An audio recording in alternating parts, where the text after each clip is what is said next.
Welcome back, ladies and gentlemen. Today, T-Bois has brought to us a Stamina Sorcerer build that hits like an absolute truck with its overload. And this is a very interesting build because it is running 2H and Frost Staff in order to get these massive overload smacks. Not only does it have this huge damage potential, awesome sustain, and great survivability and mobility, but it also has massive AoE control potential with Streak and the Snare and Immobilize coming out of the Frost Staff. So a massive shout out to T-Bois for sending in this awesome build. We hope that you guys enjoy it. Be sure to check out his YouTube channel, a link down in the description below. And if you guys want to find a written guide to this build, you can find it on my website at KristoferESO.com. A link below for you guys as well. Now let's get started. So to start off, T-Bois is a Wood Elf on this bad boy, and Wood Elf is going to be an excellent race choice for this build because it has a bit of mixed damage styles, being Frost Staff 2H and of course getting those massive smacks with the overload on this spec. Wood Elf is going to give the penetration to both the physical and the magical damage on this build. Now Wood Elf also gives a huge amount of stamina recovery and the speed bonus, which is really great for Stamina Sorcerer in general, especially this build again because we are using the Dark Deal morph that costs stamina in order to keep the Magicka pool going on this spec. Now, Orc is a close second, offering very similar traits, and Redguard is also a great option for the build as well. Now, taking a look at the max stat on the spec, T-Bois has got 12.3k Magicka, 24.5k hit points, and 30.5k stamina.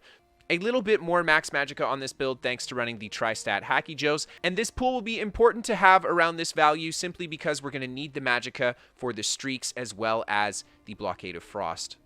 T-Bois is packing some good sustain on this build, 2,262 health recovery and 1,900 stamina recovery on the front bar. Now the Magicka recovery on this spec is fairly low and we use quite a bit of Magicka on it, but the reason that it's lower is because T-Bois again is going for the Dark Deal morph that's going to return Magicka instead of stamina. Now, the weapon damage on this build is 3,500. However, we have got the Briarheart set and the Infused Enchant on the back bar. So, fully buffed T-Bois hits 5.7k weapon damage on this build with the 50% weapon crit, 51% weapon crit or so. I do have a 4% weapon crit bonus just in this campaign. Now, the physical spell resistance on this build is sitting at the 20k mark on the Frost Staff bar with 2,650 crit resist, which is nothing crazy for medium armor, a little higher than normal thanks, of course, to running that Frost Staff. Now, the Mundus that T-Bois has gone for is the Steed Mundus. This is going to provide the build more movement speed and, of course, health recovery, an important supplementary healing throughout the course of a fight. And then for the food, T-Bois has gone with the Artaeum Takeaway Broth. This is going to be the best all-around choice for this kind of a build. We need the max health, we need the stamina, and we need the health and stamina recovery. And for the potion, T-Bois has gone with the Essence of Weapon Crit. This is going to provide the Major Savagery buff, as well as the health and stamina recovery buffs. Now, taking a look at the gear that he's got on this build, the first set that he's got here is the Slime Cross set. And this is, of course, here for that Minor Berserk, an 8% increase to our outgoing damage, one of the best buffs in the game, and of course offering the one-piece weapon critical and spell critical for those Frost Staff light attacks as well. Now, the next set that T-Bois has got is the 7th Legion set, and this is only on his Greatsword bar, which is the bar he's running his armor buff on. This is going to give the weapon damage, the health recovery, the weapon critical, and then when we cast that armor buff, 350 weapon damage and health recovery for 10 seconds. A very, very powerful set for medium heavy armor, stamina PvP in general. Great for this build in particular because we're focusing on weapon damage and health recovery. Now, the next set that T-Bois has gone with is one of his personal favorite sets, and it is Briarheart. This is going to give weapon crit, max stam, weapon crit, and then when you deal critical damage, you have a 10% chance to increase your weapon damage by 450, and then while active, your crit strikes will heal you for 773 health, and this is on a 15-second cooldown. This is an incredibly powerful set as long as you can get it to proc, and T-Bois has got a Stamsork with tons of AoE, namely Hurricane is what's going to be making this set work so well. Hurricane's going to be proccing this like crazy anytime you're close to a lot of opponents. Now, T-Bois is running this set in the jewelry as well as his gear here, so he has it on both swaps too. And finally, the last set that he's got is the Maelstrom Ice Staff on his back bar. So the two-piece, our light and heavy attacks are going to deal an additional 1341 damage to enemies in our Wall of Elements. This build, of course, has the Frost Blockade, which is going to allow us to deal more damage with our Greatsword light and heavy attacks once we use the Frost Blockade on them. Now, once we're on the Greatsword bar, we can also use the Overload light and heavy attacks for the bonus to damage, and we get the Empower off the Greatsword Dizzy Swing, allowing us to get massive light attacks with our Overload, followed by the Greatsword bar combos. Now, while we're on our Frost Staff bar, we have a 100% increase to our chance to apply Chilled, but the Greatsword on this build is charged with a Frost damage enchant. If you chill an opponent that is in your Frost Blockade, they get immobilized. It just adds a huge amount of CC to this build, and you have a 20% chance to chill an opponent with an enchant off of your weapons, with a charge that's going to raise to over 60% chance to chill the opponent with our Greatsword light attack, which is also going to deal all that extra damage and even more pepper if we turn this into the Overload light attack. So a huge amount of synergy for using this this staff on a stamina build. A really cool set choice for this spec. Now, of course, the Frost Staff is infused with the weapon and spell damage enchant. This is going to help up the outgoing burst on the front bar as well as the increase to the healing. And then for the Greatsword, it again is charged, and that's to increase the chance to apply our chilled status effect to over 60% on our front bar when we get that frost damage splat. Now, the jewelry is full infused with the weapon damage enchants, and the gear is full impenetrable with the Tri-Stat Hacky Joe glyphs. And T-Bois has gone for a mix of 5 medium and 2 heavy on this build. Now, you could go for a 5-1-1 if you wanted instead. It's totally up to the user. I think that T-Bois did this because he's favoring, again, the health recovery that heavy armor adds over the little bit of max stam he'd get from going for a piece of light armor. Alright, so let's take a look at the skills he's got on this build. The first ability that we've got is Bound Armaments, and this is a fantastic ability for a Stamsorc. On T-Bois' build in particular, he's going to use it to combo opponents out for huge amounts of damage. So when you use this ability as you light or heavy attack an opponent, you're going to summon a bound weapon, up to 4 of them, and then when you reuse the ability, they will all shoot out, dealing 4k physical damage every 0.3 seconds until you have no daggers left. This is just a really great move because we can combo it into our Dizzy Swing Smack with our light attack, which is dealing a huge amount of damage, and of course the synergy with the Frost Staff Immobilize and everything. We can get some huge Bound Armaments combos on top of the rest of our skills. And of course we get an 8% increase to our max stam, as well as 10% additional light attack damage for those juicy Overload smacks. Now, the next ability we've got is Dark Conversion, and T-Bois went this route just out of preference, I think. I think it's because he's running the Frost Staff, and you situationally might need a lot of Magicka on this spec, so this just gives you the ability to have that just tons of Magicka, even on a stamina build. And on top of it, you can use that extra Magicka to streak more often too, and this skill offers a nice chunky burst heal. Now, the next ability we have is Hurricane, and this is going to be the primary armor buff for the build, but it has a lot of synergy for this spec. T-Bois is running Surge on this spec. We've got Briarheart, and we've got 7th Legion on. So, 2 of the sets we're using really depend on using this particular armor buff, because it has so much AoE damage, and it procs every 1 second to everybody around you. Now, the next ability we've got is Wrecking Blow, and this is going to be the primary combo move for this build, and T-Bois went with Wrecking Blow because he's going for that nasty Overload smack on this build. The Wrecking Blow is going to grant Empower for the next 5 seconds, increasing the damage of the next light attack by 40%. That is all about that Overload damage. But outside of your Overload, this is still a fantastic combo skill, and T-Bois didn't go for the Dizzy Swing because we already get the stun from the streak, and we get the off balance from our roll dodge. Now, the next ability that he's got is Executioner, and this is going to be the primary finisher for the build. When your opponent's health drops low, you drop the Execute on them, and it's pretty much as simple as that. And for the ultimate on his Greatsword bar, T-Bois has gone with Onslaught. And Onslaught is one of the best burst ultimates in the game. It does have the cast time, however, if your opponent is stunned or if they're off balance, you can do a partial charged heavy and hit them with a super nasty Onslaught. But the big thing I want to note here is that you can use this Onslaught with the Overload light attack Yeah, if you have enough ultimate, you can put the overload up, switch to your front bar, light attack into your onslaught, and just nuke people. So not only will you get a massive smack with this ultimate, but it'll also allow you to ignore your opponent's physical and spell resistance for 5 seconds, including the initial smack of this move. So it's very good at killing tanks too. Now, taking a look at the back bar, this is T-Bois' Frost Staff bar.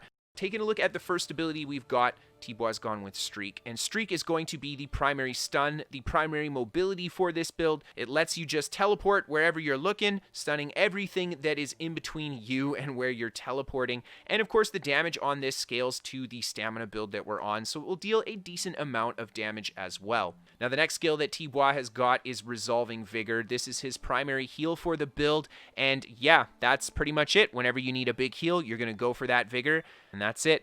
And the next ability we've got is the Blockade of Frost. This is going to allow us to create a massive AoE field that's going to snare everybody that enters it by 40%. Now, the damage on it is not impressive because we are not on a Magicka build, but when a chilled enemy enters it, they will become immobilized, and that is what we're looking for. And then the synergy with their staff means that our light attacks will deal bonus damage to anyone who is stuck in this as well. Really, really cool stuff, and a lot of interesting synergy with the build. Again, don't mind the high cost of this skill because we can use the Dark Deal to get the Magicka back.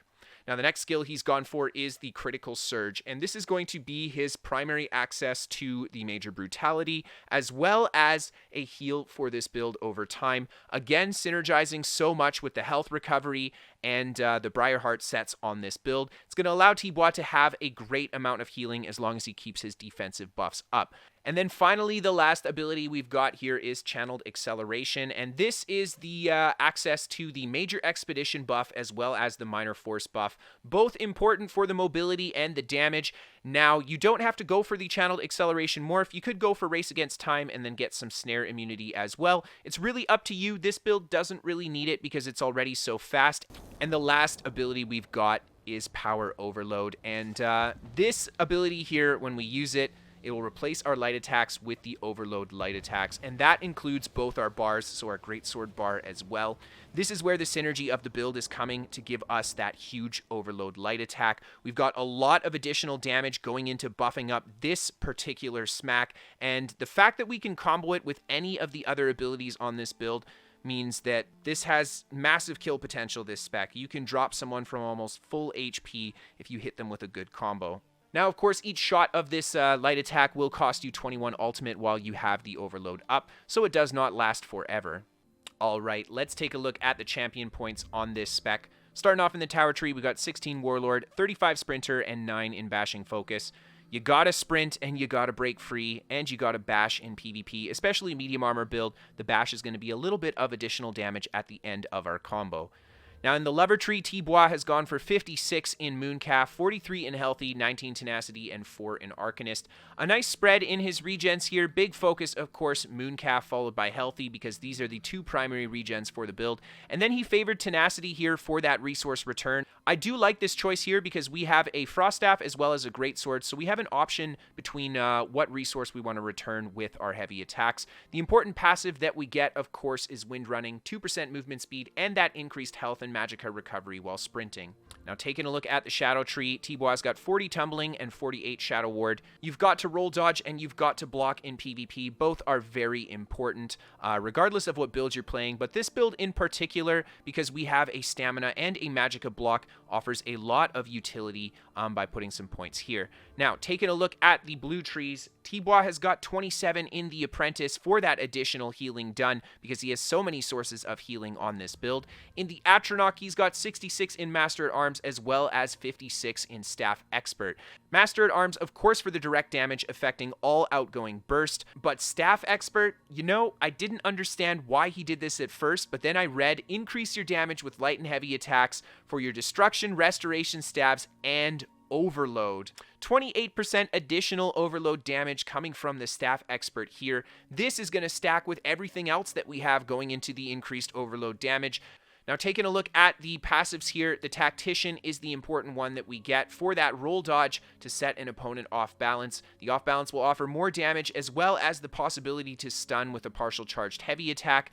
And then taking a look at the Ritual tree, T-Bois got 37 Mighty, 23 Piercing, 56 Precise Strike, and 5 in Thaum. Now, he has a big focus on the precise strikes because this build has quite a high crit rate, and the crits are important for the damage and the healing of this spec, so this is going to be great. Now, for the passives, Last Stand is the really cool passive that we get access to. Major Heroism when we drop below 20% HP. I mean, it just happens all the time in PvP, so this is a great passive to have. Exploiter for that 10% bonus damage to an off-balance opponent, playing into that Tactician passive that we have before. And then finally, Perfect Strike for that 9% additional weapon crit. Now, taking a look at the Steed tree, we've got 61 Ironclad, 30 in Resistant, and then 1 and 1 for our Spell Resist and our Medium Armor focus. Big focus on Ironclad to reduce incoming burst. T-Bois didn't put as many here because he is running full impen on the build, so he could give up a few points here to invest in some other points. And then this was, I think, just because he had a couple points left over. Now, taking a look at the Lady tree, we've got 154 points, 56 Thick Skin, 49 Hardy, and 49 Elemental Defender. A nice equal spread here to reduce all sources of incoming damage, physical, magical, and damage over time. The important passives we get, of course, are going to be Bulwark for that additional bulk when we have the Frost Staff equipped, and the Unchained passive. 80% reduced cost on our next stamina skill after we use Break Free, just giving us a little bit more resource return. And then for the Lord tree, T-Bois has gone with a full 23 in Quick Recovery for that additional healing power. And that is the build, guys. So a huge shout out to T-Bois for sending in this incredible build. If you guys want to see more of this build or other builds from him, be sure to check out his YouTube channel, a link down in the description below. Be sure to check out my website, KristoferESO.com, for a written guide of this build as well as written guides of all the other builds that we feature on the channel. A link to my Twitch is below if you want to see some live gameplay. A link to my Twitter is below as well if you guys want to keep up to date with my shenanigans. If you guys want to send in your own builds to be featured, or if you guys want to send in a video for the top 5, you can send that to KristoferESO@hotmail.com. We are sponsored by What the Fast. They're a VPN for gamers. They give me better ping to my favorite games, and they're free to try for the first 30 days. No credit card to sign up via a link in the description below. And then last but not least, if you guys really love the show and you want to help support it, you can always become a patron on Patreon. Without your help, I wouldn't be doing this, so thank you to everybody who has chosen to help out. Thank you to everybody just for tuning in and watching. Another big shout out to T-Bois for sending in that build. And as always, guys, have a fantastic night.